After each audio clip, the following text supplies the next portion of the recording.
안녕하십니까. 오늘도 교과 공부 영상으로 돌아왔습니다. 저희는 지금 주제로 살펴보는 요한복음 그 8번째 시간을 살펴보고 있습니다. 오늘 교과의 이 제목은 구약 예언의 성취입니다. 오늘 교과는 예수님의 이 사역과 행하신 일이 구약 성경에 어떻게 기록이 되어 있는지, 그리고 구약 성경이 그래서 예수님의 이 메시아 되심을 알려주는 데 있어서 우리에게 어떻게 길잡이의 역할을 해주는지 살펴보도록 하겠습니다. 먼저 서론을 보겠습니다. 서론에 보면 우리 교과에서 이렇게 이야기합니다. 예수님께서 세상에 계셨고 그분이 세상을 지으셨지만 세상이 그를 알지 못했다라고 이렇게 기록합니다. 이것은 예수님의 시대에 정말 사실이었습니다. 이처럼 예수님께서 행하시고 말씀하신 모든 일이 예수님께서 누구이신지 가르치셨음에도 불구하고 많은 사람들이 예수님을 알지 못했다고 하는 것입니다. 예수님께서 메시아가 되셨다고 하는 것의 강한 증거 중 하나는 바로 구약 성경입니다.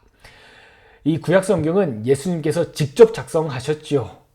물론 다른 사람들이 영감을 받아 이 글을 기록하긴 했지만 결국에 최종적인 권위는 예수님께서 구약 성경의 저자가 되신 것입니다. 그래서 예수님의 모든 사역은 그분이 직접 쓰신 그 성경 말씀에 근거해 있습니다. 그래서 우리가 구약 성경을 읽으면 읽을수록 예수님께서 메시아셨다라고 하는 사실을 이해할 수가 있습니다. 그런데 당시 사람들은 그렇게 하지 못했다고 하는 것이죠. 이처럼 구약 성경이 예수님을 어떻게 묘사하는가 를 아는 것은 우리에게도 굉장한 의미가 있습니다. 왜냐하면 우리가 그것을 이해한다면 성경을 읽을 때마다 우리는 예수님의 이름이 등장하지 않는 곳들에서도 바로 구약 성경에서도 예수님의 사역과 그분의 구원하시는 이 계획에 대해서 배울 수 있기 때문에 그렇습니다. 그래서 오늘 우리는 구약 성경에 예언된 많은 예수님의 이 예표, 예증, 이 예언을 살펴볼 것입니다. 그래서 오늘은 우리 교과의 내용을 아주 세밀하게 평소에 하던 것처럼 따라가기보다는요, 구약 성경에 예언된 것들을 단순히 이렇게 나열하고 그것을 설명하는 것으로 교과 영상을 대신하도록 하겠습니다. 왜냐하면 그것이 우리에게 정말 가치가 있기 때문에 그렇습니다. 먼저 그것을 시작하기 전에 월요일 소지만 잠깐 보고 가시도록 하겠습니다. 월요일 소지의 제목은 성경에 권위 있는 역할이고요. 예수님께서 뭐라고 말씀하셨냐면 너희가 성경에서 영생을 얻는 줄로 생각하고 성경을 연구하거니와 이 성경이 곧 내게 대하여 증언하는 것이니라. 모세를 믿었더라면 또 나를 믿었으리니 이는 그가 내게 대하여 기록하였음이라. 이렇게 예수님께서 말씀하셨습니다. 이 성경이라는 것은 무엇을 말하죠? 예수님 당시의 성경은 구약 성경만을 얘기하는 것입니다. 신약 성경은 예수님이 승천하신 이후에 기록이 되었기 때문에 그렇죠.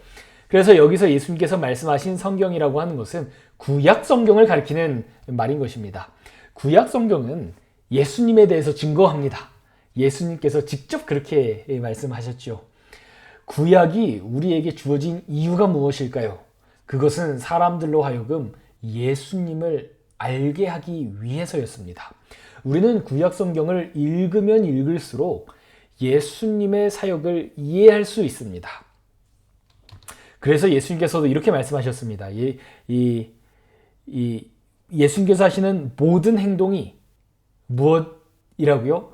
성경에 예언된 것을 이루게 하기 위해서였다라고 기록을 하고 있습니다. 예수님의 모든 사역은 구약의 약속의 근거가 되어 있거든요. 구약 성경은 말씀드렸다시피 예수님 그분 자신에 의해서 쓰여졌습니다. 예수님께서 이 땅에 성육신 하시기 이전에 이미 그분께서 이 인류를 어떻게 구원하여 주실 것인지를 우리에게 율법과 역사와 교훈과 예언으로 미리 계시해 주신 것입니다. 먼저 그 내용들이 그럼 뭐가 있을까요? 지금 한번 떠올려 보십시오. 구약 성경에 예수님의 사역이 어떻게 이렇게 나타나 있을까요? 아마 지금 여러분 머릿속에 떠오르는 것이 여러 것들이 있을 것입니다. 예, 맞습니다. 구약 성경에서 예수님의 사역을 예표하는 것들을 제가 하나하나 자세히 나열한다면 아마 이 영상의 길이가 2시간, 3시간도 넘게 길어질 것입니다. 그만큼 구약성경은 예수님의 많은 사역에 대해서 분명하게 기록을 하고 있습니다. 제가 그것들 중에서 아주 핵심적이고 아주 우리가 잘 알려진 것들을 몇 가지만, 아주 조금의 것들만 가져왔습니다. 화요일, 수요일에 예수님에 대한 구약성경의 예언을 제가 하나로 확 압축해서 여러분께 말씀을 드리겠습니다. 여러분, 우리 창세기가 성경의 첫 번째 책인 것을 여러분 다 아시죠? 이미 창세기의 에덴 동산의 이야기에서부터 예수님의 이 사역이 여기 예언이 되어 있는 것입니다.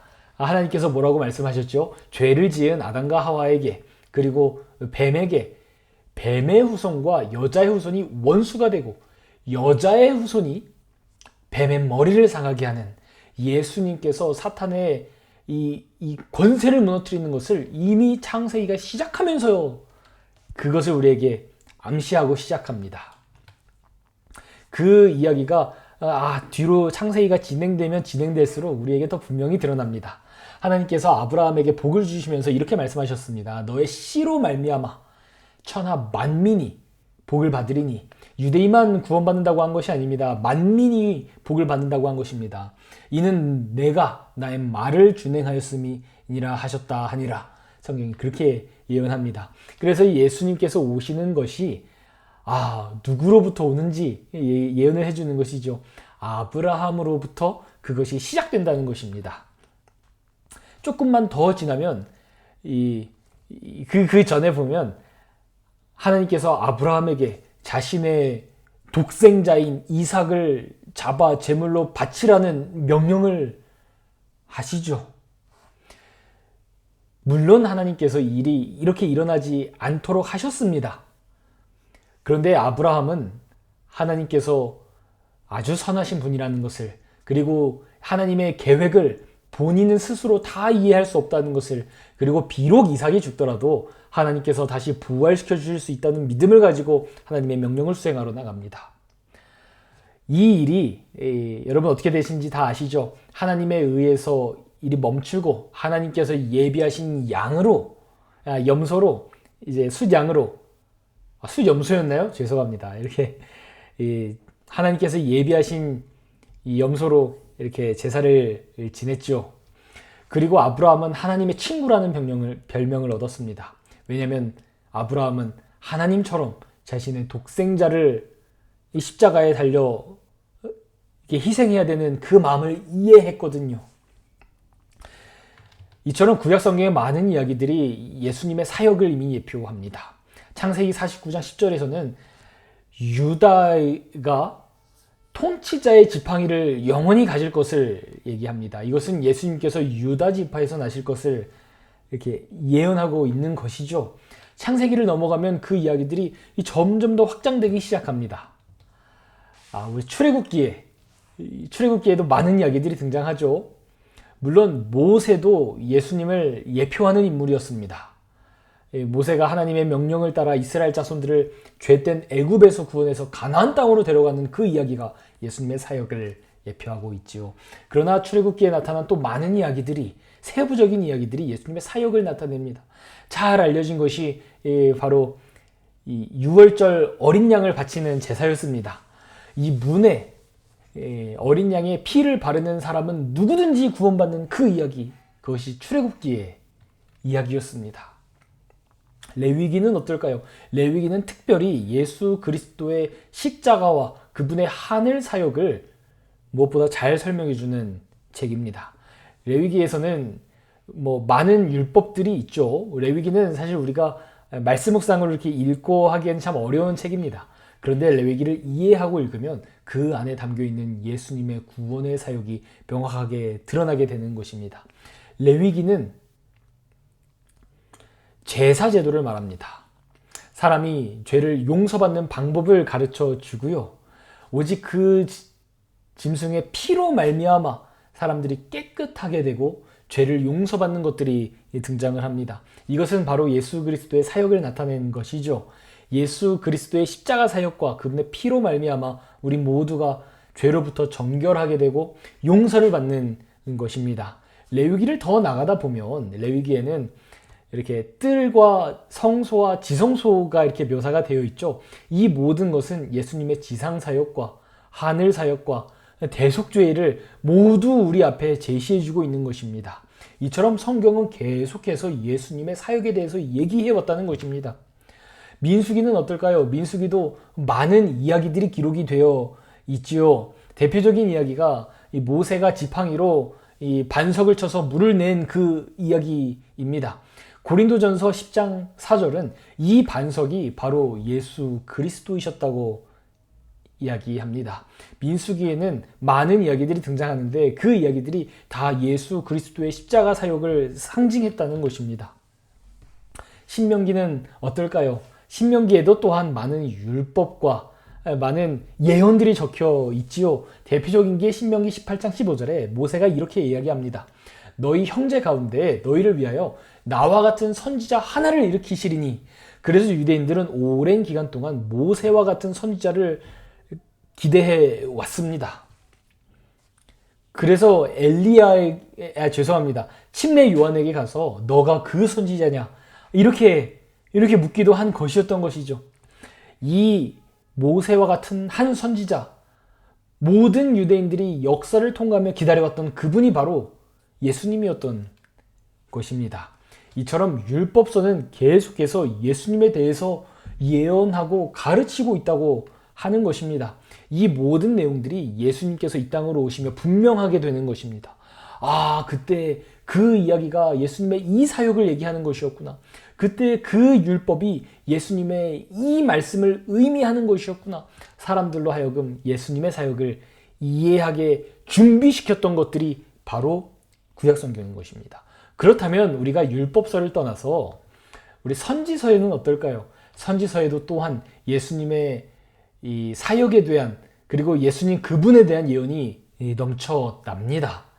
이사야가 대표적이죠. 이렇게 예언하잖아요. 처녀가 잉태하여 아들을 낳을 것이요 그 이름을 임마누엘이라 하리라. 많은 사람들이 하나님을 믿지 않는 사람들이 이 아들은 예수님을 예언한 것이 아니고 이때 당시의 왕이었던 아하스의 아들 히스기야 왕을 예언한 것이라고 생각합니다. 히스기야 왕을 어떤 이렇게 정통성을 부여하고 히스기야 왕을 띄워주기 위해서 이 예언이 만들어졌다고 그렇게 추정하는 것이죠. 그런데 그렇게 보기 어려운 점이 많습니다. 왜 그럴까요? 첫 번째로 히스기야 왕은 이사야서의 예언대로 모든 사람을 구원해 주지 못했습니다.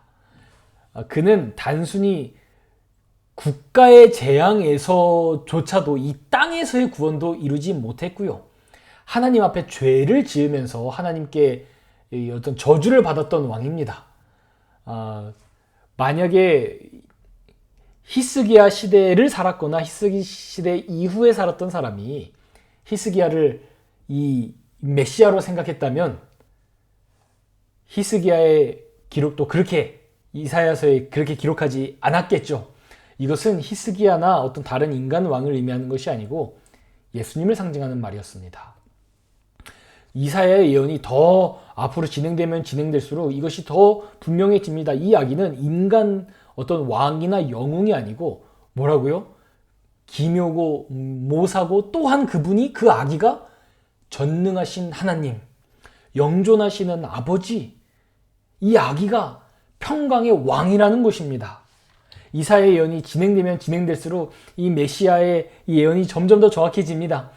그 아이는 어디서 태어날 것인가? 이새의 줄기로부터, 이새의 자녀로부터 나올 어떤 한 아기, 이렇게 얘기하고요. 또 다른 곳에서는 정확히 얘기하진 않지만 어떤 택한 사람, 하나님의 영이 임했고요. 이방에까지 정의를 베풀 그 하나님께서 선택하신 종을 이사야가 예언하고 있지요.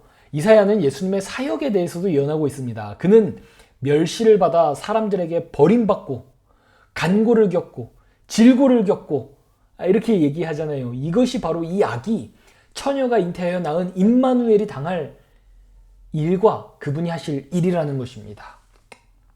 마지막에 보면 이제 예수님께서 메시아께서 이렇게 말씀하시는 거예요. 여호와의 영이 성령 하나님을 말씀하시는 거죠. 내게 내리셨으니 이는 여호와께서 내게 기름을 부으사 가난한 자들에게 아름다운 소식을 전하게 하려 하심이라. 이 성경절은 침례 요한이 감옥에서 예수님이 정말로 메시아가 맞는가 아닌가를 고민하면서 자신의 제자들을 예수님께 보내어 당신이 메시아가 맞습니까? 라고 물어봤을 때 예수님께서 침례 요한에게 주신 답입니다. 예수님께서 침례 요한에게 가서 맹인이 보며 이렇게 벙어리가 말을 하고 죽은 자가 살아나고 이 기적을 가서 얘기하라 라고 하실 때는 이사야의 이 말씀을 인용하셨던 것입니다. 예수님의 그 말씀은 내가 바로 성경에 이사야가 기록한 그 메시아라고 얘기하셨던 것이죠. 이사야는 이렇게 메시아에 대해서 분명한 목소리로 예언을 하고 있다는 것입니다. 그렇다면 다른 선지자들은 어떨까요? 예레미야에는 이렇게 얘기합니다. 내가 다윗에게 한 의로운 가지를 일으킬 것이라. 그가 왕이 되어 지혜롭게 다스린다고 예레미야도 그렇게 예언을 합니다. 다니엘은 어떨까요? 다니엘은 아주 중요한 예언을 우리에게 주었죠. 다니엘은 물론 인자 같으니 그가 구름을 타고 와서 이렇게 예수님에 대해서 설명을 하고 있습니다. 그런데 그것보다 더 중요한 것은 성경에서 유일하게 예수님께서 이 땅에 오시고 그분이 사역하실 때를 묘사했고요. 그래서 예수님께서 우리가 몇 년도에 오셨다 라고 하는 것을 예언할 수 있게 만들어 주었잖아요. 그리고 예수님께서 정말로 예수님은 다니엘과는 500년에서 600년 정도의 시간적 차이가 있으신 분이죠. 다니엘은 580년, 550년경에 활동을 한 선지자니까요. 500년의 시간을 지나서 그 예언의 성취로 예수님께서 다니엘이 예언한 정확한 시간에 이 땅에 오신 것입니다. 그리고 다니엘은 단순히 예수님께서 언제 오실지만 예언한 것이 아니고 그분이 오셔서 무엇을 할지도 예언해 주었습니다. 뭐라고 얘기하죠? 허물이 그치며, 이 허물은 히브리어로 죄라는 뜻입니다. 죄가 그치며 또한 죄가 끝나며 죄가 용서되며 이렇게 이야기하잖아요. 이것은 굉장히 우리에겐 당연하지만 유대인들에게는 당연하지 않은 생각입니다. 왜냐하면 죄를 용서하는 것은 구약 성경에 따르면 메시아의 사역이 아니고 제사제도의 사역입니다. 우리는 제사를 지냄으로써 죄를 용서받을 수 있습니다. 다니엘이 그의 아주 놀라운 하나님께 받은 계시를 통해서 뭐라고 얘기했냐면 메시아 사상과 제사제도는 다른 것이 아니라는 것입니다. 메시아는 이 땅에 제물로서 올 것이고 그분이 하실 모든 사역은 이 땅에 제사제도를 수행하실 것이라고 다니엘이 그렇게 예언한 거예요. 그래서 유대인들은 제가 다른 이전의 교과 영상에도 설명을 드렸지만 제사제도와 메시아 사상을 따로따로 생각했습니다. 두 개는 다른 것이라고 생각했습니다. 그런데 신약 성경은 제사제도와 메시아 사상을 하나로 연결짓죠. 그렇게 예수님의 사역을 해석했습니다. 이것이 아무런 근거가 없는 어떤 침례 요한만의 해석이 아니고요. 이미 구약 성경에서부터 그렇게 얘기하고 있었던 것입니다. 소선지서들에서도 예수님에 대한 많은 예언이 등장하지요. 아모스서에서도 다윗의 무너진 장막을 일으키실 그분, 그 허물어진 것을 일으키실 그분을 예언하고 있습니다. 미가서는 어떨까요? 예수님께서 어느 마을에서 탄생하실지를 예언했습니다. 베들레헴 에브라다에서, 예루살렘 아래에 있는 베들레헴에서 예수님께서 탄생할 것이라고 미가가 예언한 것입니다. 스가랴서는 어떨까요? 그분이 나귀를 타고 다니시는 분. 그래서 예수님께서 예루살렘 성으로 들어가실 때 나귀를 타고 들어가시잖아요. 성경이 계속해서 이 모든, 아까는 율법서를 알아봤죠? 지금은 선지서를 알아봤습니다. 모든 선지자들이 계속해서 예수님의 탄생의 때와 그분의 사역과 그분의 이 가르침을 계속해서 우리에게 예언하고 있는 것입니다. 그렇다면 마지막으로 여러분 이것도 알아봐야죠. 그렇다면 시가서들은 어떨까요? 성경에 나오는 시편, 잠언, 전도서, 아가, 욥기도 예수님에 대해서 얘기할까요? 그렇습니다. 욥이 이렇게 얘기합니다. 욥이 큰 고통을 겪고 친구들과의 논쟁하는 와중에 이렇게 얘기합니다. 내가 알기에는 나의 대속자가 여러분 무슨 뜻이죠? 죄를 대신 용서해주는 사람이라는 뜻입니다. 나의 대속자가 살아있다는 것입니다. 이렇게는 얘기할 수 있죠. 그런데 욥이 여기서 놀라운 그의 이 영감으로 이렇게 얘기합니다. 그가 마침내 땅 위에 서실 것이라. 대속자 하나님께서 이 땅에 오실 것을 욥이 예언하고 있는 것입니다. 시편은 어떨까요? 시편은 특별히 예수님의 많은 사역을 예언한 책입니다. 이것은 신약 성경에도 기록이 된 성경절이죠. 건축자가 버린 돌이 집의 모퉁이의 머릿돌이 되었다는 것입니다. 유대인들이 버린 십자가에 못 박은 예수님께서 이 땅을 지탱하는 머릿돌이 되셨다고 하는 것이죠. 시편 22편은 이렇게 노래합니다. 개들이 나를 애워쌌으며 악한 무리가 나를 둘러 내 수족 손과 발을 찔렀고 내 겉옷을 나누며 내 속옷을 제비 뽑는다고 이야기합니다. 이것이 예수님의 십자가 사건에서 정말로 그대로 이루어졌잖아요. 마지막 잠언은 어떻게 얘기하나요? 잠언은 이 잠언에서는 예수님께서 본인을 지혜라고 그렇게 소개를 합니다. 그 지혜는 세상을 창조하는 데 있어서 하나님과 함께 하셨고요. 그 지혜는 이 세상이 생기기 전부터 이미 존재했던 그분이라고 잠언이 그렇게 얘기하며 지혜에 대해서 잠언이 계속 설명을 합니다. 잠언에서는 메시아를 지혜라고 부르면서 설명을 했던 것이죠. 여러분 어떻습니까? 이렇게 구약성경을 제가 모든 구약성경 39권을 다 설명드리진 않았지만 성경 곳곳에 예수님에 대한 예언이 숨어 있는 것을 볼 수가 있습니다. 그리고 우리 교과책에 보면 이게 교과책에서 설명하고 있으니까요. 여러분 꼭 책을 펴서 그 내용을 한번 읽어보시기 바랍니다. 예수님께서 계속해서 구약성경의 예언을 인용하면서 요한이 계속해서 구약성경의 성경절을 인용하면서 그 말씀이 이것을 말씀하신 것이었다. 그 말씀이 이렇게 성취가 되었다. 라고 신약성경이 계속 그것을 우리에게 제시하고 있는 것입니다. 여러분 그렇다면 우리는 구약성경을 배움으로 말미암아 예수님을 이해할 수 있는 것입니다. 또 거꾸로 말하면 뭐라고 얘기할 수 있을까요? 신약성경을 공부함으로 말미암아 또한 구약성경을 이해할 수 있는 것입니다. 여러분 이 그림을 보시죠.